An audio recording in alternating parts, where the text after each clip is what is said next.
पता नहीं यार इतनी एक्साइटमेंट क्यों हो रही है वीडियो शूट करने की, क्योंकि ऐसे तो कुछ हुआ नहीं स्मैकडाउन के ऊपर। बट हाँ, कहीं और जरूर कुछ हुआ है। तो स्मैकडाउन से शुरुआत करते हैं। सबसे पहले जो हमको स्टार्टिंग है वो शेमस एंड सोलो सिकोवा के मैच के साथ देखने को मिलती है, जहां पर शेमस के साथ उनकी जो है पूरी ब्रॉलिंग ब्रूट्स थी और उनके सोलो के साथ उनकी पूरी ब्लड लाइन होती है। अब यहाँ पे आके जो है मैच वगैरह कर रहे हैं, जैसे हार्ड हिटिंग मैच। तो दोनों का आपको पता है जो रेसलिंग स्टाइल है सोलो सिकोवा का भी और शेमस का भी, वो बहुत हार्ड हिटिंग है। शेमस अपने वही चॉप्स के साथ वो जो बीट्स बजाते हैं रोप्स के ऊपर करके वो कर रहे हैं। सोलो सिकोवा का वो जो एथलेटिक परफॉर्मेंस है वो काफी बढ़िया थी इस मैच के अंदर। लेकिन कुल मिला के सीन जो इस मैच से निकला वो ये था कि रिंग साइड के ऊपर आपको पता है क्योंकि ब्रॉलिंग ब्रूट्स एंड ब्लड लाइन है तो ये आपस में लड़ रहे हैं। भाई जो सुपर किक लगाए ना जे एंड जिमी ऊसो ने आज, दोनों ही बहुत कमाल की थी। वो मस्त लग रही थी, बहुत ही इतनी स्मूथ, ऐसा लग रहा था आए हाय क्या सुपर किक मारी उन्होंने। उसके बाद ब्लड लाइन ने मिलकर क्या किया, ये पूरी ब्रॉलिंग ब्रूट्स को, शेमस को हटा के अनाउंसर टेबल के ऊपर ढक दिया कि भाई ये निकल ना पाए, और रिंग में जाके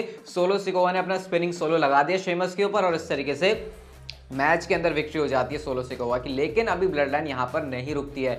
Jimmy Uso, Jey Uso, Sami Zayn, Solo Sikoa ने चारों ने मिलके शेमस को मारना शुरू कर दिया। और मारा ऐसा वैसा नहीं, हाथ लिया, नीचे स्टील चेयर फंसाई, स्टील स्टेप्स के ऊपर रखे, चेयर शॉट्स मारे हैं और शेमस की हालत बहुत बेकार हो गई है। इसके बाद हमको शेमस के लिए अपडेट मिलती है कि उनको लोकल फैसिलिटी के लिए, मेडिकल हेल्प के लिए लेके जाया गया है। तो मतलब कि आप मान सकते हो कि शायद ये एक बहुत तगड़ा वाला एंगल है। और गाइस रिपोर्ट्स यहाँ पर ये है कि क्राउन ज्यूल के अंदर WWE ये ब्लड लाइन और ये जो ब्रॉलिंग ब्रूट्स है इनका पॉसिबली मैच कर सकते हैं, क्योंकि आज का जो पूरा एंगल है वो इसीलिए सेटअप किया गया था। तो बहुत बढ़िया लगा है देखे कि लेजिट में कुछ प्रॉब्लम हुई है शेमस को। ऐसा नहीं था कि ये सिर्फ करने के लिए था। तो ओपनिंग में बहुत सही चीज करी। इसके बाद हमको ब्रे वायट एंड हाउडी वाली कोई चीज देखने को मिल रही है, जहाँ पे ब्रे वाइट का एक पूरा प्रोमो है जहां पे वो बात कर, मतलब सबसे पहले तो क्यूआर कोड यहाँ पे था। क्यूआर कोड के अंदर ये बताया जा रहा है कि दिमागी हालत ब्रे वाइट की सही नहीं है। बहुत ही पुराना मरीज का ऐसे डेटा आया ब्रे वाइट का, जहां पे बताया जा रहा है कि भैया वो वहां से निकल लिया था। और ब्रे वाइट अपने प्रोमो के अंदर भी बोल रहे हैं कि मैं जो भी कुछ करूंगा वो बहुत बुरा होगा और उसके लिए मैं रिस्पॉन्सिबल नहीं हूं, क्योंकि ब्रे वाइट खुद ही ये बता रहे हैं कि उनका दिमाग ऐसे सही नहीं चलता। हमको हाउडी भी यहाँ पर सुनने को मिलता है, वो मास्क वाली चीज के लिए आई थिंक। तो अभी जैसे मैं आपसे कहा कि क्राउन ज्यूल के लिए मैच तो नहीं लग रहा ब्रे वाइट को होने वाला है, तो उनका कैरेक्टर कैसे होने वाला होगा उसको लेकर WWE सारी चीजें प्लान कर रही है कि हाँ इस तरीके से हम ब्रे वाइट का ये वाला वर्जन रखेंगे, ये ऐसे रखेंगे। तो बहुत सही चल रही है स्टोरी लाइन। और पीछे से जो है ब्रे वाइट का थीम भी बज रहा था पूरे टाइम में जब वो बैक स्टेज से बात कर रहे थे। तो ये जो प्रोग्रेशन चल रही है ब्रे वाइट के कैरेक्टर में मुझे पर्सनली काफी पसंद आ रही है। और भाई मुझे तो नहीं लगता कि इतना बड़ा कोई मैं जज हो सकता हूँ ब्रे वाइट की स्टोरी लाइन को करने के लिए, क्योंकि ऑलरेडी इतना कुछ वो कमाल करते रहते हैं। तो कुछ बढ़िया चीजें हम उनसे एक्सपेक्ट करेंगे। इसके बाद हमको Liv Morgan and Sonia devil का मैच देखने को मिलता है। मैच के अंदर तो कुछ खास था ही नहीं। मैच के बाद जो हुआ, मैच डबल काउंट आउट में एंड हो जाता, लेकिन लिव मॉर्गन भाई बहन या जो भी बोलना है बहुत ज्यादा सनकी सी लग रही है कि वो कुछ भी कर सकती है। मतलब जैसे पागलपन सा बंदा नहीं हो जाता कि अब उसको कोई फर्क नहीं पड़ रहा, उनको लग रही है तो भी वो हंस रही है। उन्होंने बहुत सारे चेयर्स को इकट्ठा किया, ऐसे एक के ऊपर एक रखी और उसके बाद उन्होंने रोप से जो है सुप्लेक्स लगा दिया सोनिया डेविल को, और खुद भी उनको लगती है लेकिन उसके बाद भी वो हंस रही है। क्राउड होली शिट के चैंट कर रहा है यहाँ पे। तो ये काफी मतलब क्रीपी सा कैरेक्टर लिव मॉर्गन का।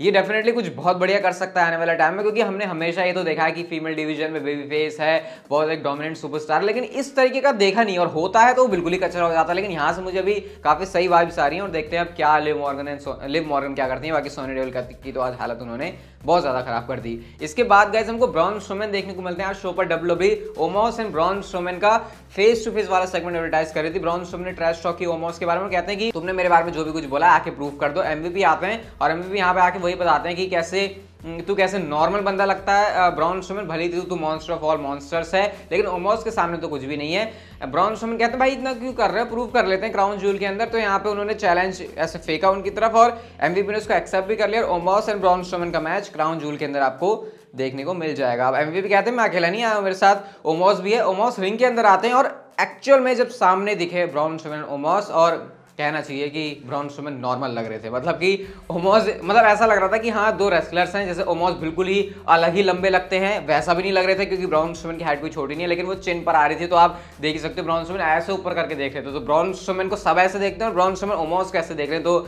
बहुत ज्यादा यहाँ पर जो डिफरेंस है वो लग रहा था। इसके बाद ब्रॉन स्ट्रोमैन को धक्का दिया ओमोस ने, और इस तरीके से ब्रॉन स्ट्रोमैन को गिरते हुए आप देखोगे नहीं कि धक्का मिला और वो इस तरीके से बाहर जाके गिरे कि अरे लगा तो नहीं कितना बड़ा इंपैक्ट होगा, लेकिन क्योंकि ओमोस की तरफ से आया जो कि भाई वैसे ही 7 फुट से ऊपर का है तो उसका इंपैक्ट बहुत तगड़ा होगा।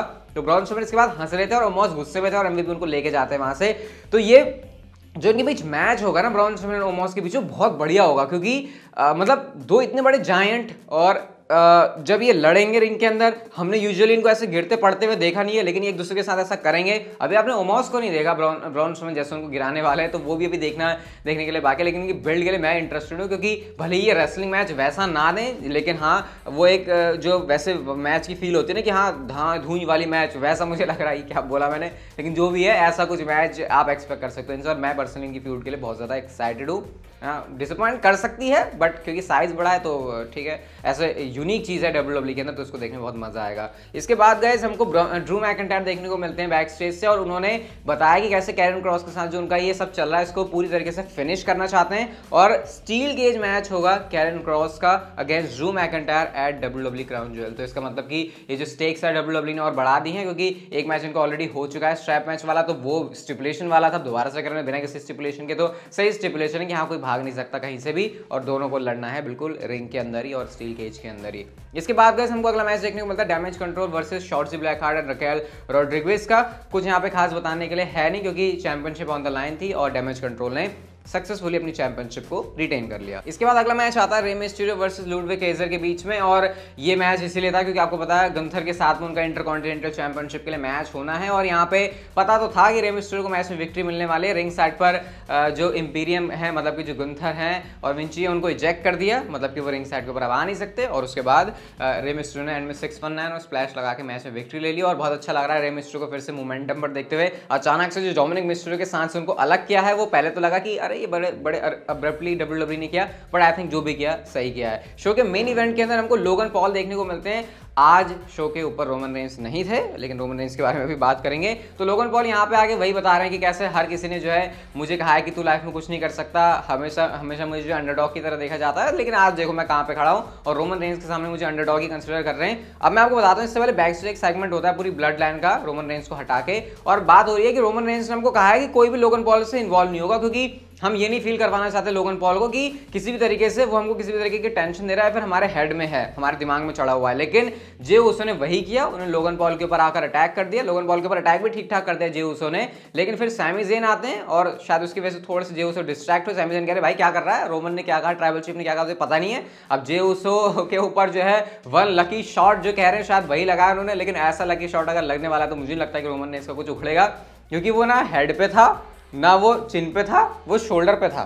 तो आप सोच सकते हो फिर कैसा वन लकी शॉट था, लेकिन जो भी है सेलेस को जे उसने बहुत बड़े तरीके से किया। सैमी ज़ेन वहां पर शॉक्ड है और लोगन पॉल वहां से चले जाते हैं। रोमन रेंस आज शो के ऊपर नहीं थे, अगेन बहुत ज्यादा डिसअपॉइंट करने वाली बात है, but the good news is कि हर हफ्ते रोमन रेंस रिटर्न कर रहे हैं, और WWE रोमन रेंस रिटर्न्स करके उनको एडवर्टाइज कर दिया। नेक्स्ट वीक के स्मैकडाउन के एडिशन के लिए आपको रोमन रेंस शो के ऊपर देखने को मिलेंगे। तो आज इनकी स्टोरी नहीं चली, बट हाँ नेक्स्ट वीक आप देखोगे। बहुत ज्यादा कोई अच्छा है स्मैकडाउन का एडिशन नहीं था, बहुत सारी बोरिंग चीजें थी मैं कहूंगा इसमें, लेकिन हाँ कुछ एक चीज अच्छी थी, जैसे कि ब्रॉन स्ट्रोमैन वाली चीज, ओपनिंग वाली चीज, ब्रे वाइट की हमेशा चीज अच्छी होती है, तो इसने जो थोड़ा सा कह सकते हो आप लोग शो को बना दिया। लेकिन गाइस स्मैकडाउन के अलावा भी आपको बड़ी सारी इंटरेस्टिंग बातें बताने के लिए, सबसे पहले तो डे 1 प्रीमियम लाइव इवेंट में टिकट्स खरीदने वालों का शायद कट गया है। तो क्या हुआ है कि वो प्री सेल ऑफर वगैरह टिकट वगैरह सब चल रही थी इनकी, तो अब उसको रिप्लेस कर दिया एक हाउस शो से, लाइव इवेंट से। तो मतलब कि वो जो डे 1 का है स्टेट फार्म एरेना से होता है शायद, वो अब जो है शो नहीं हो रहा, और जो रिपोर्ट थी वो सही थी कि डे 1 का WWE का कोई प्लान नहीं है, वेबसाइट के ऊपर भी उसको हटा दिया गया। तो अब जो डे 1 की उम्मीदें रख रहे थे वहाँ के लोग, उनको जो है निराश और एक लाइव इवेंट से काम चलाना पड़ेगा, क्योंकि उस दिन के लिए WWE ने उसको लाइव इवेंट से रिप्लेस कर दिया है। इसके अलावा गाइस आपको सऊदी अरबिया के बारे में एक बहुत बड़ी अपडेट बताता हूँ, ये बहुत बड़ी चीज़ है। आपको पता है हमको फरवरी के अंदर सऊदी अरबिया का पेपर भी देखने को मिलता है हर साल, लेकिन इस साल WWE का प्लान कुछ अलग है, और रिपोर्ट्स के अकॉर्डिंग WWE इसको मई मंथ में मूव कर रही है, यानी कि रेसलमेनिया के बाद WWE इसको करेगी। आई थिंक देखना सही भी है, क्योंकि एक बार अभी ये होता है अक्टूबर नवंबर में, फिर उसके बाद दोबारा से 2-3-4 महीने बाद ही हो जाता है। तो आई थिंक रेसलमेनिया के बाद एक सही है और एक रेसलमेनिया से पहले सही है। तो अब मेरे ख्याल से जो शेड्यूल है, जो कैलेंडर है, वो ज़्यादा अच्छा लग रहा है, और अभी आपको WWE के प्रीमियम लाइव इवेंट्स के अंदर बहुत सारे चेंजेस देखने को मिलेंगे।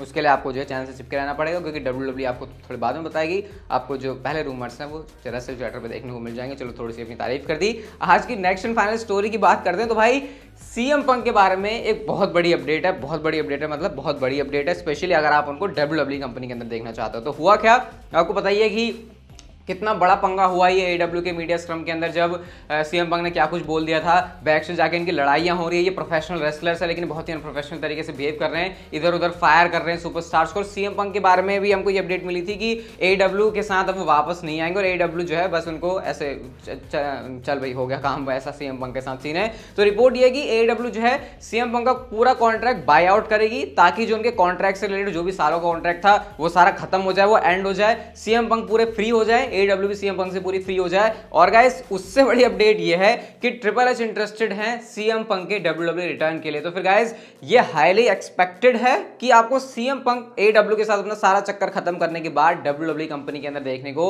मिल सकते हैं, क्योंकि CM पंक बैठने तो नहीं वाले और विंस मैकमैन वाली सिचुएशन अब कंपनी के साथ नहीं है। ट्रिपल एच के साथ भी रिलेशन अच्छे नहीं है CM पंक के, बट CM पंक की जब बात आएगी तो ट्रिपल एच यहाँ पर बिजनेस के हिसाब से देखेंगे सारी चीजों को। पर्सनली उनकी क्या चीज रही आपको पता है, वैसे भी ट्रिपल एच इतना कोई दिल पे लेने वाले बंदे हैं नहीं, जितना एटलीस्ट मैंने उनको इंटरव्यूज के अंदर देखा है, फिर उनको जाना है किसी भी तरीके से। और वैसे भी रिपोर्ट्स तो यही कह रहे हैं कि ट्रिपल एच जो है ओपन है CM पंक के WWE के रिटर्न के लिए। तो ये बहुत बड़ा चेंज आ सकता है प्रो रेसलिंग के लैंडस्केप के अंदर कि अगर CM पंक AEW कंपनी से इस तरीके की रिलेशनशिप रखने के बाद या खत्म करने के बाद WWE कंपनी के ऊपर है। और डेफिनेटली इसके ऊपर आगे भी अपडेट्स आएंगे तो वो आपको चैनल के ऊपर जरूर मिलेगा। लेकिन आज की वीडियो कितनी अच्छी लगी तो like share subscribe notification bell को ऑन कर दो and see you guys in my next video.